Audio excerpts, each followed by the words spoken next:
سورۃ القصص بسم اللہ الرحمن الرحیم طاسیم میم تلک آیات الکتاب المبین طاسیم میم یہ واضح کتاب یعنی قرآن کی آیات ہیں. ہم آپ کو موسیٰ اور فرعون کے بالکل سچے حالات پڑھ کر سناتے ہیں. نتلو پڑھ کے سناتے ہیں ان لوگوں کے فائدے کے لیے جو ایمان لاتے ہیں. فرعون نے ملک مصر میں سرکشی اختیار کر رکھی تھی اور اپنی رعیت کو کئی گروہ بنا دیا تھا، اور ان میں سے ایک گروہ بنی اسرائیل کو بہت کمزور بنا رکھا تھا. یعنی ایک گروہ جو بنی اسرائیل کا تھا اس کو بہت ہی کمزور کر رکھا تھا. وہ اس گروہ کے لڑکوں کو تو قتل کر دیتا مگر لڑکیوں کو زندہ رہنے دیتا. بلا شبہ وہ معاشرے میں بگاڑ پیدا کرنے والوں میں سے تھا. یعنی جو لیڈر یہ کام کرتے ہیں وہ دراصل زمین پر فساد کرتے ہیں، جن کے یہ ٹریٹس ہوتے ہیں جو فرعون کے تھے. سورۃ القصص جو ہے اس میں موسیٰ علیہ السلام کا قصہ بہت تفصیل سے بیان ہوا ہے.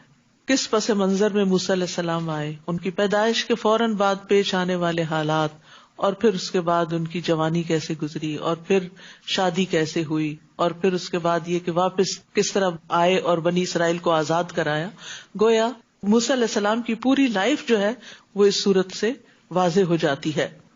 تو یہاں پر ہم دیکھتے ہیں کہ فرعون نے ملک کے اندر تفرقہ بازی کا بازار گرم کر رکھا تھا، اور اس سے مقصد کیا تھا کہ لوگ آپس میں لڑتے رہیں تاکہ وہ ان پہ حکومت کرتا رہے. جسے کہتے ہیں نا ڈیوائڈ اینڈ رول، کہ آپ لوگوں کو آپس میں گتھم گتھا ہونے دیں اور آپ ان کے اوپر مسلط ہوئے رہیں. ان کو یہ توجہ ہی نہ ہو کہ ہمارا حاکم ہمارے ساتھ کیا کر رہا ہے.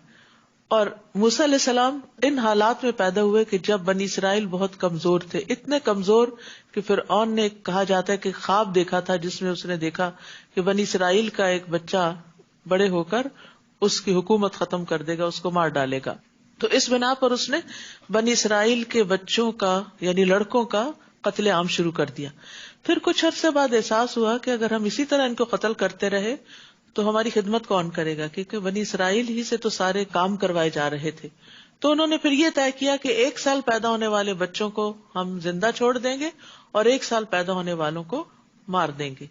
تو جس سال ہارون علیہ السلام پیدا ہوئے وہ سال وہ تھا کہ جب بچے نہیں قتل کیے جا رہے تھے، اور جس سال موسیٰ علیہ السلام پیدا ہوئے اس میں بچوں کو قتل کیا جا رہا تھا.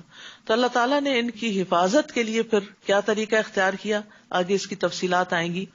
اور ہم یہ چاہتے تھے کہ جس گروہ کو اس ملک میں کمزور بنایا گیا ہے اس پر احسان کریں اور انہیں امام بنا دیں اور اس ملک کے وارث بنائیں اور انہیں اس ملک میں اقتدار بخشیں، اور فرعون اور حامان اور ان کے لشکروں کو وہی کچھ دکھا دیں جس کا انہیں بنی اسرائیل سے خطرہ تھا.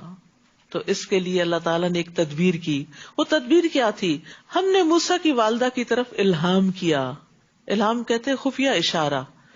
ہو سکتا ہے کہ فرشتہ نظر آیا اور ہو سکتا ہے کہ دل میں بات ڈالی گئی ہو کہ اس بچے موسیٰ کو دودھ پلاتی رہو، پھر جب تجھے اس کے قتل کا خطرہ ہو تو اسے دریا میں ڈال دینا، اور کچھ خوف نہ رکھنا اور نہ غم کھانا. یعنی ماں کے لیے نو مولود بچہ بہت ہی پیارا ہوتا ہے. بڑی بچے بھی پیارے ہوتے ہیں لیکن جو بچہ چھوٹا ہوتا ہے نا، ابھی جو معصوم ہوتا ہے، اللہ تعالیٰ اس کی محبت اور زیادہ دل میں ڈال دیتا ہے. اور موسیٰ علیہ السلام کے اوپر تو اللہ نے ویسے ہی بڑی محبت ڈال دی تھی. وَأَلْقَيْتُ عَلَيْكَ مَحَبَّةً مِّنِّي، اللہ نے خاص محبت ڈالی تھی ان کے لیے لوگوں کے دلوں میں کہ جو ان کو دیکھتا تھا ان سے محبت کرنے لگتا تھا. تو بہرحال اللہ سبحانہ وتعالیٰ موسیٰ علیہ السلام کی والدہ کو تسلی دے رہے ہیں کہ غم نہیں کھانا، سب ٹھیک ہو جائے گا، ہم اس بچے کو تیری طرف ہی لوٹا دیں گے اور اسے اپنا رسول بنا دیں گے. وعدہ ہو رہا ہے، اور آگے ہم قصے میں دیکھیں گے کہ اللہ تعالیٰ نے اپنے وعدے پورے کیے. یہاں پر خاص طور پر اللہ تعالیٰ نے موسیٰ علیہ السلام کی والدہ کو حکم دیا کہ وہ دودھ پلاتی رہے، ان ارضعیہ، تاکہ موسیٰ علیہ السلام جتنے دن ماں کے پاس ہوں وہ صحت مند بچے کے طور پر پلیں، ان کی جسمانی بناوٹ مضبوط ہو جائے. کیونکہ چھوٹی عمر میں اور ڈے 1 سے اور پہلی خوراک کے طور پر بھی اگر ماں کا دودھ بچے کو دیا جاتا ہے تو اس بچے کا امیون سسٹم اور باقی اس کی جو گروتھ ہے وہ زیادہ اسٹرانگ ہوتی ہے، بیماریوں سے بچا رہتا ہے. تو یہاں خاص طور پر اس بات کی تلقین کی گئی، ورنہ اس کو اگنور بھی کیا جا سکتا تھا یہ نہیں کہا گیا نہلاتی دلاتی رہنا، اس کو پیار کرنا، نہیں، یہ تو نیچرل باتیں ہیں. دودھ بھی ماں خود ہی پلاتی ہے، لیکن تاکیدن دودھ پلوایا گیا.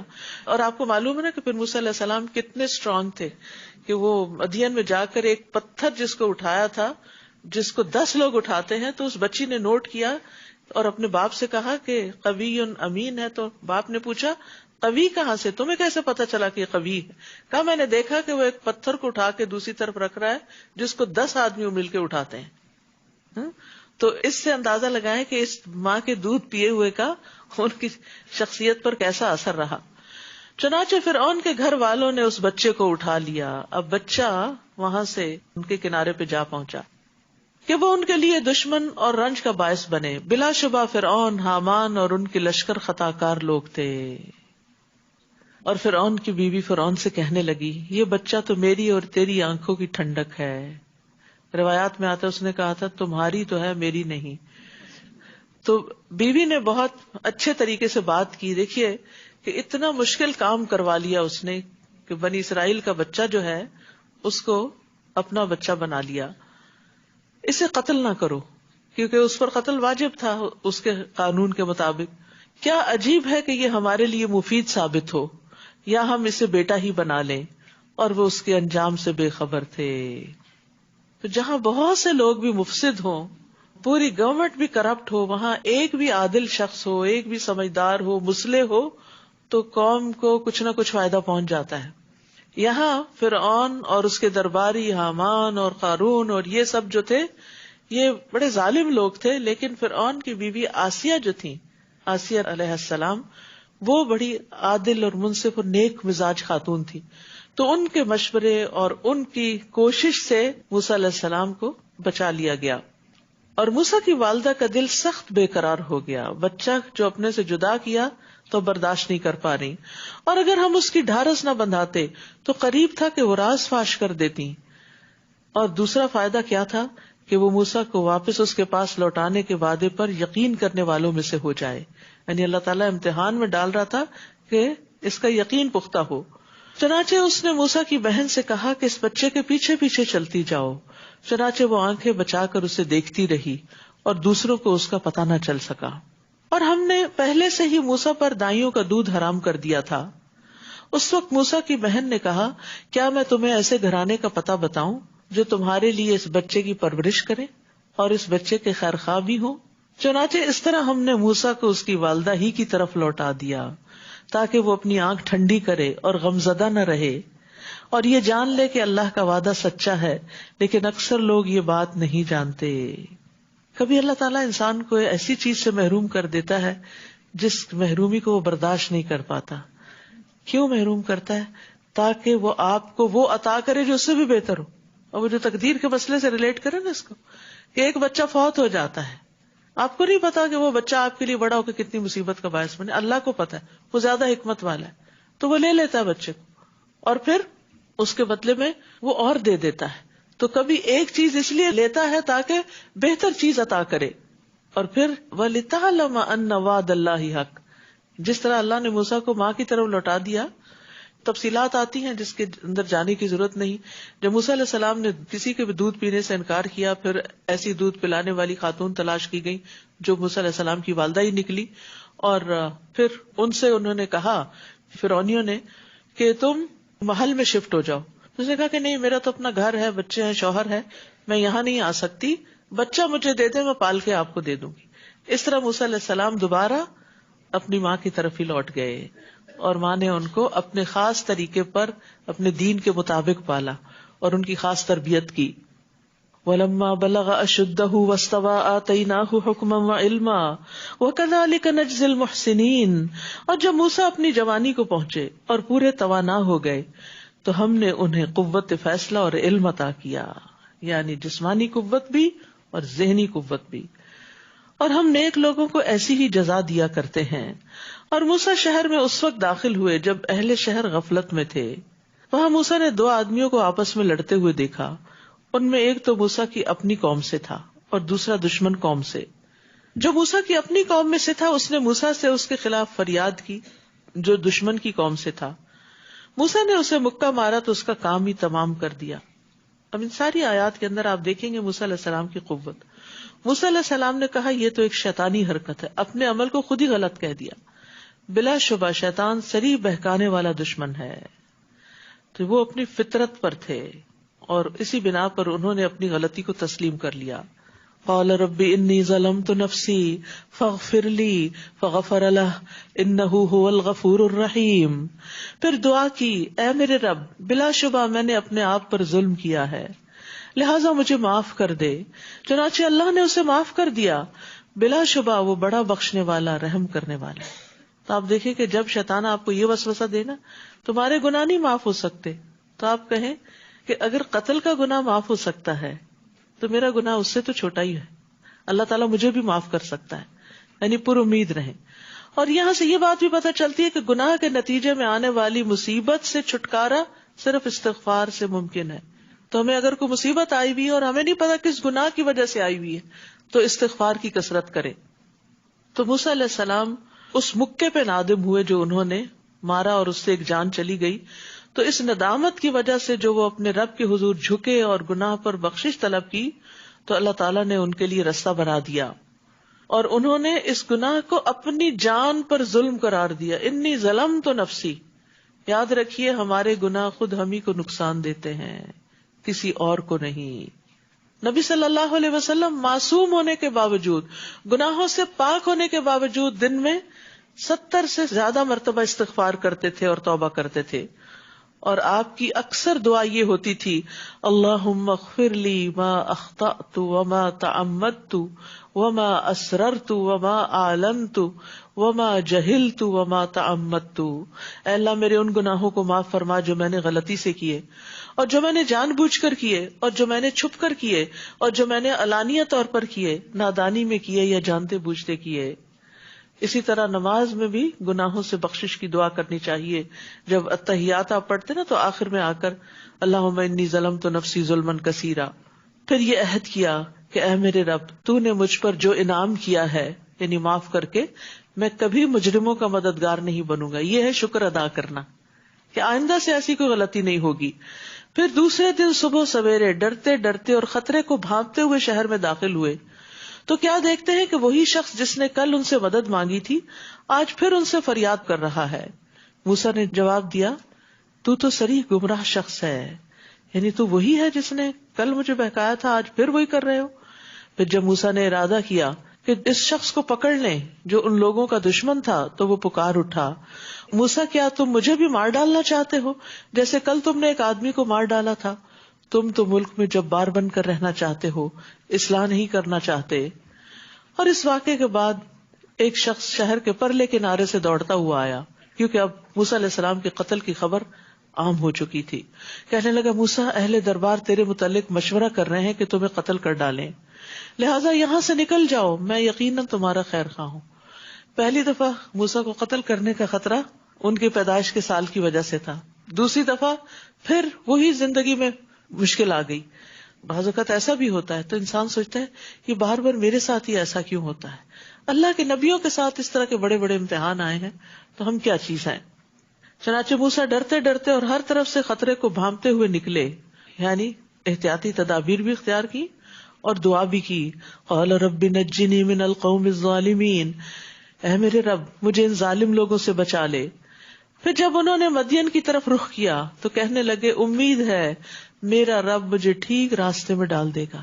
آپ دیکھ رہے ہیں یہاں ہر مرحلے پر موسیٰ علیہ السلام دعا کر رہے ہیں، ہر موقع پر اللہ کے ساتھ اپنا کنیکشن مضبوط کر رہے ہیں کہ مجھے امید ہے میرا رب مجھے سیدھا راستہ دکھائے گا.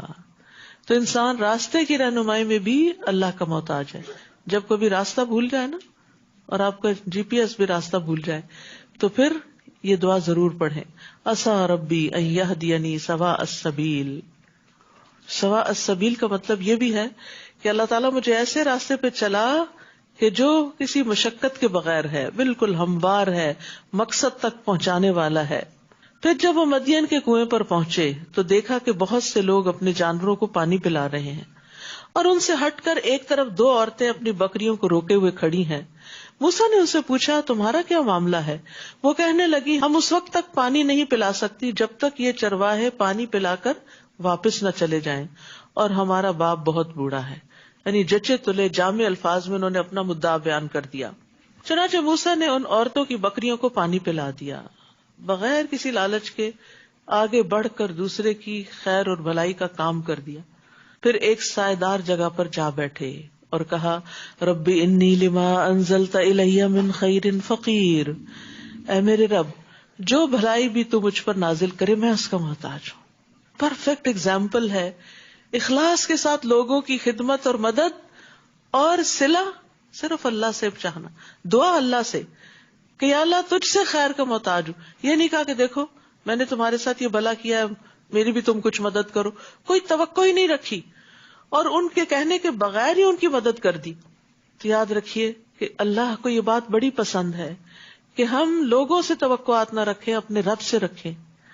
اور یہ بھی کہ ہم جب رب سے مانگیں تو اپنے فقیر ہونے کا اظہار کریں، عاجزی کا. اللہ میں فقیر ہوں، محتاج ہوں.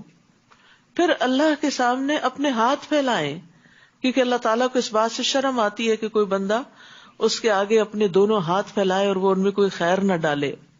پھر اسی طرح یہ ہے کہ جو مسلمان اپنا چہرہ اللہ عز و جل کے سامنے گاڑ کر کسی چیز کا سوال کرتا ہے اللہ اسے وہ چیز ضرور عطا کر دیتا ہے، خواہ جلدی عطا کرے یا اس کے لیے ذخیرہ کر کے رکھے.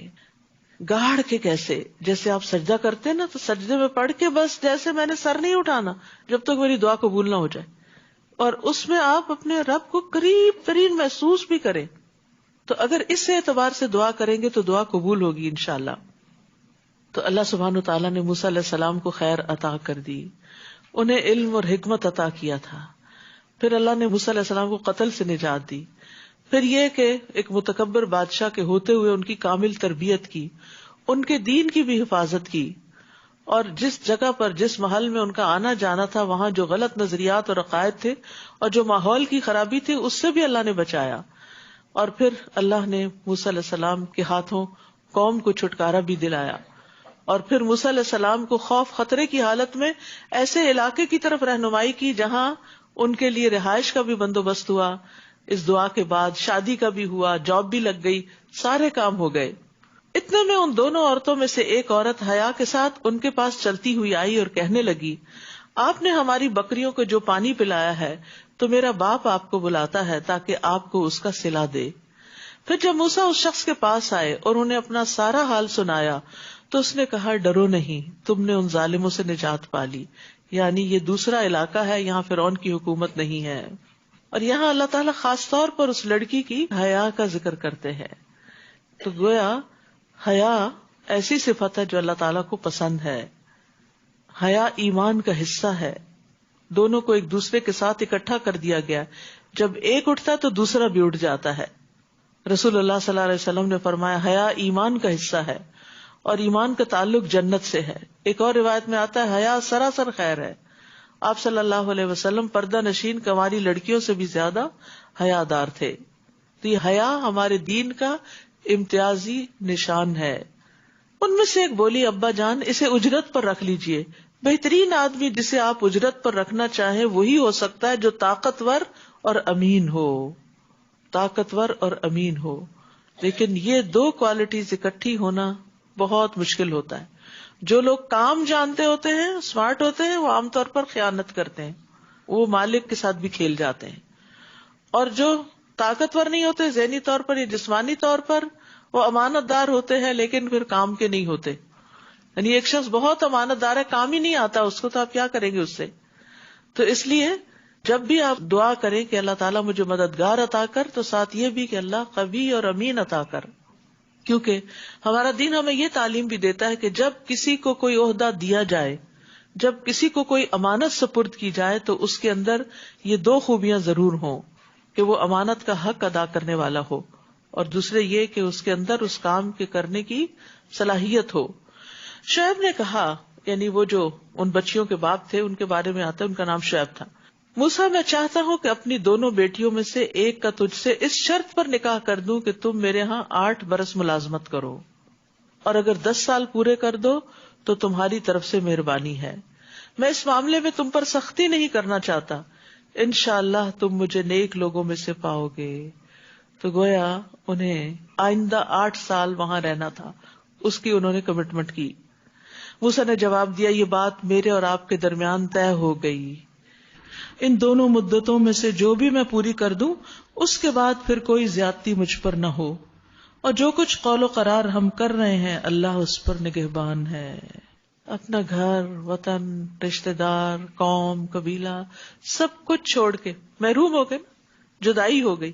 8 سال، اگر آپ کو کوئی کہے آپ کو 8 سال کینیڈا میں رہنا اور یہاں سے آپ بالکل کسی سے ملنے نکل نہیں سکتے، تو آپ کے دل پر کتنا بڑا پہاڑ پڑ جائے گا. اپنی مرضی سے آپ 20 سال بھی رہ لیں، 20 سال بھی نہ جائیں، آپ کی اپنی مرضی ہو تو اور بات ہے، لیکن اگر آپ کو کوئی باندھے کہ 8 سال آپ یہاں سے ہل نہیں سکتے تو وہ ایک قید کی طرح لگتا ہے. تو موسیٰ علیہ السلام نے 8 نہیں 10 سال پورے کیے. نبی صلی اللہ علیہ وسلم نے فرمایا میں نے جبریل سے پوچھا موسیٰ نے دونوں مدتوں میں سے کون سی مدت پوری کی، تو انہوں نے کہا جو اس میں زیادہ کامل اور زیادہ مکمل تھی، یعنی 10 سال. تو اب یہ 10 سال کی محرومی کے بعد اور میچورٹی کے بعد اور تیار کرنے کے بعد اللہ تعالیٰ اب موسیٰ علیہ السلام کو ایک بڑے مشن پر دوبارہ واپس مصر لے کے جاتے ہیں. پھر جب موسیٰ نے وہ مدت پوری کر لی اور اپنے اہل خانہ کو لے کر چلے، اب بیوی کو ساتھ لے جا رہے ہیں، تو یاد رکھیے شوہر کا یہ حق ہوتا ہے بیوی کو جہاں چاہے لے جائے. شادی کے بعد آپ کا کوئی اختیار باقی نہیں رہتا کہ آپ پابند کریں. ہاں یہ کوئی لمیٹڈ عرصے کے لیے جیسے انہوں نے کیا تھا کہ 8 سال یہاں رہنا ہوگا تو وہ الگ بات ہے، وہ شادی کی ٹرمز اینڈ کنڈیشنز میں کوئی بات لکھی جا سکتی ہے، لیکن مستقل طور پر باؤنڈ کر لینا تو یہ درست نہیں، کیونکہ شادی کے بعد شوہر کا حق ہوتا ہے کہ وہ بیوی کو اپنے ساتھ لے جائے، چاہے دوسرے ملک ہی لے جائے. تو پھر موسیٰ نے جب وہ مدت پوری کر لی اور اپنے اہل خانہ کو لے کر چلے تو طور پہاڑ کے ایک طرف انہیں آگ نظر آئی. انہوں نے اپنے اہل خانہ سے کہا تم یہاں ٹھہرو، میں نے ایک آگ سی دیکھی ہے، شاید میں وہاں سے تمہارے لیے کچھ راستے کی خبر یا آگ کا کوئی انگارہ ہی اٹھا لاؤں تاکہ تم تاپ سکو. ظاہر رات کا وقت تھا، ٹھنڈک تھی، تو موسیٰ علیہ السلام اپنے گھر والوں کی خدمت کے لیے نکلے. اس سے ہی پتہ چلتا ہے کہ سفر کے دوران ہسبینڈ کو بیوی بچوں کا بہت خیال رکھنا چاہیے، ان کی سردی گرمی کا، ٹیمپریچر کا. یہ نہیں کہ اپنی مرضی کا کار میں ٹیمپریچر سیٹ کر لیا، بیوی بچے چلاتے رہے، نہیں، ان کا بھی دھیان رکھنا چاہیے کہ انہیں کیا ضرورت ہے. پھر یہ کہ راستے میں کھانے پینے کا بھی اور باقی ضروریات کا بھی، کیونکہ مرد کو اللہ نے جو قوام بنایا ہے تو اسی وجہ سے بنایا ہے کہ وہ ان چیزوں کی ٹیک کیئر کرے. شکر ہے موسیٰ علیہ السلام نے بیوی سے نہیں کہا کہ جاؤ وہ آگ نظر آ رہی ہے کچھ لے آؤ وہاں سے. آج کل تو یہی ہو رہا ہے کہ تم ہی کراؤ سب کام. پھر جب موسیٰ وہاں پہنچے تو وادی کے کنارے مبارک خطے کے ایک درخت سے آواز آئی کہ اے موسیٰ میں ہی اللہ ہوں سارے جہانوں کا رب. سبحان اللہ. جب انسان خیر کے کام کرتا رہتا ہے نا اور خیر کے کام سے نکلتا ہے تو اللہ تعالیٰ خیر ہی عطا کرتا ہے. آپ دیکھیں کہ وہ گھر والوں کی خدمت کے لیے نکلے تھے، اللہ نے کتنی بڑی خیر عطا کر دی. اللہ تعالیٰ ہم کلام ہوئے. یاد رکھیے نیکی نیکی کے دروازے کھولتی ہے اور برائی سے برائی لازم آتی ہے. تو جب کبھی نیکی کے کسی کام کا پتہ چلے، کوئی اپرچونٹی ملے، گھر گزرے، آپ کو نہیں معلوم وہاں سے آپ کو کیا خیر ملے. مدین گئے، وہاں خیر کا کام کیا تو اللہ نے رہنے کا انتظام کر دیا. واپسی پہ سفر کے دوران خیر کا کام کیا، گھر والوں کا خیال رکھا تو اللہ تعالیٰ نے نبوت سے نواز دیا. اور اللہ نے حکم دیا کہ اپنی لاٹھی پھینکو. پھر جب موسیٰ نے اس پھینکی ہوئی لاٹھی کو دیکھا تو وہ یوں حرکت کر رہی تھی جیسے کوئی سانپ ہے. موسیٰ پیٹ پھیر کر پیچھے ہٹے اور پیچھے مڑ کر بھی نہ دیکھا، ڈر گئے. اللہ تعالیٰ نے فرمایا آگے بڑھو اور ڈرو نہیں، تمہیں کچھ نہیں ہوگا. نیز اپنا ہاتھ اپنے گریبان میں ڈالو، وہ بغیر کسی تکلیف کے چمکتا ہوا نکلے گا، اور اگر ڈر محسوس ہو تو اپنا بازو اپنے جسم سے لگا لو. یہ ان کے لیے بھی تھا اور ہمارے لیے. کبھی خوف محسوس ہو رہا نا تو دل پہ ہاتھ رکھ لے کر، اکثر لوگ رکھتے بھی ہیں، کہتے دیکھو میرا دل کتنا دھڑک رہا ہے. تو جب آپ دل پہ ہاتھ رکھتے ہیں تو وہ دل کو قرار آنے لگتا ہے، یعنی اس کو تھپکی ملتی ہے اور اس کو تسلی ہوتی ہے اور آپ ٹھیک ہونے لگتے ہیں، کیونکہ خوف کا تعلق دل کے ساتھ ہے. یہ تیرے رب کی طرف سے 2 معجزے ہیں جنہیں تم فرعون اور اس کے درباریوں کے سامنے پیش کر سکتے ہو، وہ بڑے نافرمان لوگ ہیں. موسیٰ نے عرض کیا اے رب میں نے ان کے ایک آدمی کو مار ڈالا تھا، لہذا مجھے خطرہ ہے کہ وہ مجھے مار ڈالیں گے، اور میرے بھائی ہارون کی زبان مجھ سے زیادہ صاف ہے، اسے میرے ساتھ مددگار کے طور پر بھیج دیجیے تاکہ وہ میری تصدیق کرے. مجھے اندیشہ ہے کہ وہ لوگ مجھے جھٹلا دیں گے. اللہ تعالیٰ نے فرمایا ہم تیرے بھائی سے تیرا بازو مضبوط کریں گے اور تم دونوں کو ایسا غلبہ عطا کریں گے کہ وہ تم پر دست درازی نہ کر سکیں گے، اب تمہیں بچانا ہمارا کام۔ اللہ سبحانہ تعالیٰ کیسے بچاتا ہے اتنے جبار دشمنوں کے سامنے۔ ہمارے معجزات کی وجہ سے تم دونوں اور تمہارے پیروکار ہی غالب رہیں گے، غالب رہیں گے۔ وعدہ کیا اور وہ وعدہ پورا ہوا۔ پھر جب موسیٰ ہمارے واضح معجزات لے کر ان فرعونیوں کے پاس گئے تو وہ کہنے لگے یہ تو محض شعبدے کی قسم کا جادو ہے، اور ایسی باتیں تو ہم نے اپنے سابقہ باپ دادوں سے کبھی سنی نہیں۔ موسیٰ نے کہا اس شخص کا حال تو میرا رب ہی خوب جانتا ہے جو اس کی طرف سے ہدایت لے کر آیا ہے، اور اس شخص کو بھی جانتا ہے جس کے لیے آخرت کا گھر ہوگا۔ حقیقت یہ ہے کہ ظالم لوگ کبھی فلاح نہیں پاتے۔ یعنی موسیٰ کہنے لگے کہ میرا رب جانتا ہے کہ کون ہدایت پر ہے اور کس کے لیے انجام اچھا ہے۔ اور فرعون نے کہا اے درباریوں، میں تو اپنے علاوہ تمہارے لیے کسی الہ کو نہیں جانتا، سو اے حامان تم مٹی کی اینٹوں کو آگ سے پکا لو، پھر میرے لیے ایک اونچی عمارت تیار کرو تاکہ میں موسیٰ کے الہ کو جھانک سکوں، اور میں اسے جھوٹا آدمی ہی سمجھتا ہوں۔ یعنی پیغمبر سب سے سچے لوگ ہوتے ہیں، ان پر جھوٹ کا الزام لگا، اور فرعون اور اس کے لشکر اس ملک میں ناحق ہی بڑے بن بیٹھے تھے، یعنی انہیں حق نہیں تھا لیکن وہ خود سے خود کو بڑی چیز سمجھتے، اور انہیں یقین ہو گیا تھا کہ ہمارے حضور واپس نہ لائے جائیں گے۔ چنانچہ ہم نے فرعون اور اس کے سب لشکروں کو پکڑ کر سمندر میں پھینک دیا۔ اب دیکھ لو کہ ان ظالموں کا انجام کیسا ہوا۔ نیز ہم نے انہیں جہنم کی طرف دعوت دینے والے سرغنے بنا دیا، اور قیامت کے دن انہیں کہیں سے مدد نہ مل سکے گی۔ ہم نے اس دنیا میں ان کے پیچھے لعنت لگا دی، اور قیامت کے دن ان کا بہت برا حال ہوگا۔ پہلی نسلوں کو ہلاک کرنے کے بعد ہم نے موسیٰ کو کتاب دی جس میں لوگوں کے لیے بصیرت افروز دلائل، ہدایت اور رحمت تھی تاکہ وہ سبق حاصل کریں۔